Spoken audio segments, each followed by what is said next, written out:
ओम नारायण नारायण नारायण नारायण। सब मित्र को राम राम। दोस्तों, आज 9 दिसंबर को मारीच और सलाम वेंकी के बाद सबसे आखिर में मैंने जो फिल्म देखी वो थी वध।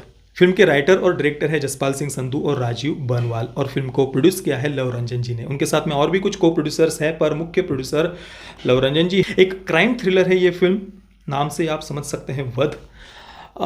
पर एक क्राइम थ्रिलर होते हुए भी फिल्म को देखते हुए 2 बार मेरे पूरे आंखों से पानी बह रहा था। जो एक मूल जो कंसेप्ट है ना, वो यही है कि एक सामान्य व्यक्ति है, जिसे एक कुछ ऐसी परिस्थितियां बन जाती है कि ना चाहते हुए भी उसे एक बहुत बड़ा ऐसा अपराध करना पड़ता है, किसी की हत्या करनी पड़ती है। हालांकि यहाँ पर हत्या नहीं, वध इस शब्द का उन्होंने उपयोग किया है। फिल्म का नाम भी वध है, और जो फिल्म का ट्रेलर है उससे भी हमें ये बात पता चल सकती है कि यहाँ पर किसी न किसी आताताई की हत्या हुई है, किसी न किसी आताताई को खत्म किया गया है। वध का अर्थ होता है किसी राक्षस को खत्म करना, कोई एक ऐसा आताताई जो कुछ जिसे अभी रोका नहीं जा सकता, और वो इतना ज़्यादा अधर्म के मार्ग पर है, इतना कुछ ज़्यादा वो गलत कर रहा है कि जिसे अगर रोका नहीं किया तो कुछ बहुत बहुत बहुत बड़ा ऐसा अनर्थ हो सकता है। और ऐसे व्यक्ति को खत्म करना, उस ऐसे राक्षस को, ऐसे आताताई को खत्म करने को वध कहा जाता है। तो ये बात तो ट्रेलर से ही हमें इतना तो बेसिक कंसेप्ट पता चली गया था। और मुझे पर्सनली इस फिल्म का जो ट्रेलर है वध का, वो बहुत ज़्यादा पसंद आया था। मैं इसका ट्रेलर रिव्यू बनाने वाला था, अभी लगभग पिछले हफ्ते मैंने इसके ट्रेलर को देखा था, पर मैं वीडियो बना नहीं पाया था, थोड़ा समय की कमी के कारण माफ़ी चाहता हूँ। पर मैं बहुत ज़्यादा उत्सुक था इस फिल्म को देखने के लिए, और इतनी ज़्यादा उत्सुकता के साथ मैं इस फिल्म को देखने के लिए गया था, पर फिर भी 1% भी जितना मैं कुछ सोच कर गया था ना, उससे तो कई गुना ज़्यादा, कई गुना ज़्यादा ये फिल्म बढ़िया निकली। एक तो देखिए, जैसा कि मैंने कहा, एक सामान्य व्यक्ति है जिसे अपने बस परिवार से मतलब है, उसे हत्या, किसी न किसी को मारना पड़ता है, कोई बड़ा अपराध करना पड़ता है। आप सोच रहे होंगे कि भाई इस कंसेप्ट पर आधारित तो कई सारी फिल्में आई हुई है ना। एक तो बढ़िया उदाहरण तो दृश्यम ही है हमारे सामने, और भी बहुत सारे ऐसा कंटेंट हम ऑनलाइन ओटीटी पर भी देख सकते हैं। तो इसमें ऐसा क्या अलग था? सबसे अलग इसमें यह था कि जिस प्रकार से जो पारिवारिक चित्रण है, जो जो फिल्म के मुख्य पात्र हैं, उनसे हम बिल्कुल रिलेट कर पाते हैं, हम उनसे जुड़ पाते हैं। इतनी ज़्यादा रियलिस्टिक ये फिल्म थी, और जिस प्रकार से इसके कैरेक्टर्स को लिखा गया है ना, वो बात मुझे बहुत बहुत ज़्यादा पसंद आई। मैंने कुछ रिव्यूज़ पढ़े इस फिल्म के, और आपको आश्चर्य होगा, जिन बातों के कारण इस फिल्म को क्रिटिसाइज़ किया गया है ना, वो आपको सच में हास्यास्पद लगेंगी। सबसे पहले तो फिल्म की शुरुआत जिस प्रकार से उसको लेकर कुछ रिव्यूज़ मैंने पढ़े, तो कहा है कि भाई ये फिल्म तो कुछ ऐसा बागबान की टेरिटरी में जाती है। मतलब कहीं पर भी पेरेंट्स के पॉइंट ऑफ व्यू को अगर थोड़ा सा भी दिखा दिया जाए ना, तो आजकल के हमारे लिबरल्स को बहुत ज़्यादा पीड़ा हो जाती है, छटपटाने वो लग जाते हैं, तुरंत उनको बागबान जैसी लगने लग जाती है वो फिल्म। और मतलब वो भी ऐसा नहीं कि कुछ पॉजिटिव वे में वो कह रहे हो कि बागबान जैसी लग रही है, एक तंज कसने, एक सार्केस्टिक कटाक्ष करने की दृष्टि से ये बातें कही जाती है। और वो बातें उनको बहुत अनरियलिस्टिक लगती है कि एक बेटा अपने माता पिता के साथ ऐसा कैसे कर सकता है। हालांकि ऐसा हम कई सारे उदाहरण हमारे इर्द गिर्द ही हम रोज देखते हैं, आपने भी आपके इर्द गिर्द कई सारे ऐसे उदाहरण देखने को मिलते हैं। पर अगर कहीं पर भी पेरेंट्स के पॉइंट ऑफ व्यू को दिखा दिया जाए, तो आजकल के हमारे बहुत वोक लिबरल क्रिटिक्स हो, या बहुत सारे ऐसे लोग जिनको बहुत पीड़ा होने लग जाती है, और वो बातें उनको अनरियलिस्टिक लगती है कि भाई कोई बेटा ऐसे कैसे कर सकता है, इतना कैसे उसको नेगेटिव दिखाया जा सकता है।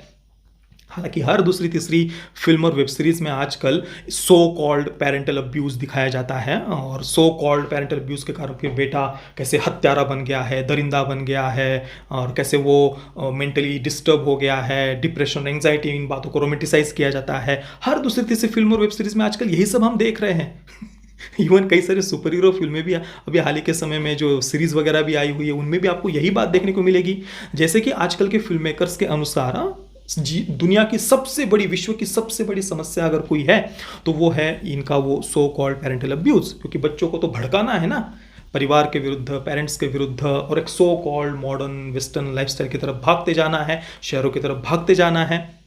पर यहाँ इस फिल्म में वध में तो जो बेटा है, वो है एनआरआई, अमेरिका में गया हुआ है, और पिता ने कुछ वर्ष पहले अपने बेटे को यूएस में स्टडी के लिए, पढ़ने के लिए भेजने के लिए 25 लाख का लोन लिया था। हालांकि पिता जैसे तैसे करके बहुत मुश्किल से 10 लाख वो जमा कर पा रहे थे, लोन वगैरह सब कुछ लेकर भी। पर फिर भी बेटा कह रहा था कि भाई आप लोगों ने मेरे लिए किया ही क्या है, वो दे दूंगा तुम्हारे पैसे में तुम्हें, इस प्रकार की बातें वो अपने पिता को उस समय वो कह रहा था। तो पिता ने जैसे तैसे करके जो बाहर से कुछ बैंक के बाहर से कुछ जो लेते हैं उधारी पर पैसे वगैरह, उनसे पिता पैसे लेता है और अपने बेटे को वो भेजते हैं यूएस, अमेरिका में भेजते हैं। पर वहाँ जाने के बाद में ऑब्वियसली वो अपने पिता के साथ में वो ना ढंग से वो बात कर पा रहा है। स्काइप पर पिता बात भी करते हैं तो वो जो पत्नी है वो ना ढंग से अपने सास ससुर के साथ में बात कर रही है, बेटा भी अपने अपनी ही लाइफ में वो पूरी तरीके से बिजी है। ये सारी बातें उन्होंने शुरुआत में दिखाई है। और पिता इधर ये जो कुछ भी लोन उन्होंने लिया हुआ है, इस कारण से इस प्रकार से चारों ओर से घिर चुके हैं कि उनके पास में कोई रास्ता ही नहीं बचा।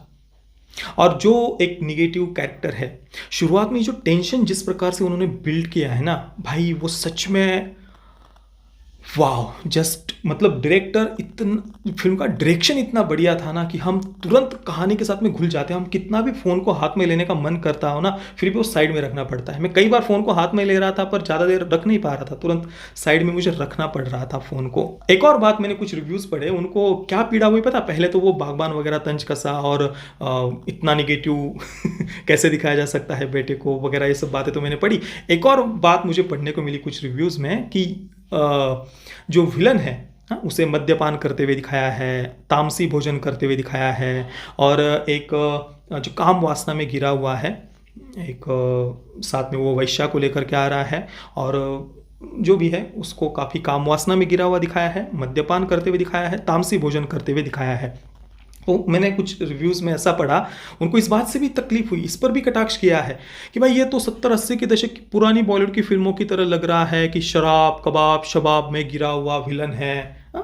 ये मतलब आप आजकल की फिल्मों में हम देखते हैं, आप भी देखते होंगे, हर दूसरी तीसरी फिल्म में, हर आप कई सारी वेब सीरीज उठाकर देख लीजिए, जो नेगेटिव कैरेक्टर्स है उनको बड़ा पूजा पाठ करने वाला संस्कारी दिखाया जाता है, ट्रेडिशनल फैमिली से दिखाया जाता है, पूरा तिलक लगाए हुए, चोटी है, जनेऊ है, हमारी जो भारतीय वेशभूषा है उनमें दिखाया जाएगा, और पूरा पूजा पाठ करने वाला उन कैरेक्टर्स को दिखाया जाता है। और ऐसे कैरेक्टर्स को जब निगेटिव लिखा जाता है, ऐसे कैरेक्टर्स को जब विलन दिखाया जाता है, तब कोई प्रॉब्लम नहीं होती। ऐसा कंटेंट देखकर तो ऑर्गेजम, मतलब वो क्या, चरम सुख की प्राप्ति होती है हमारे लिबरल क्रिटिक्स को वगैरह।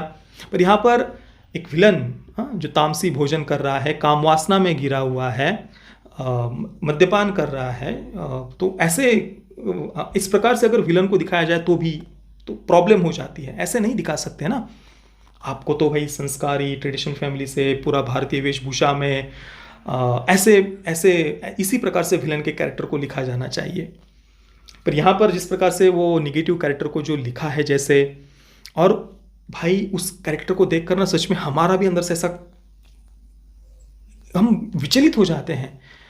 और इसी में इसलिए मैंने कहा कि शुरुआत में जो टेंशन को जिस प्रकार से बिल्डअप किया है ना, और सच में जो वध नाम है ना इसका, उस नाम को ये फिल्म जस्टिफाई करती है।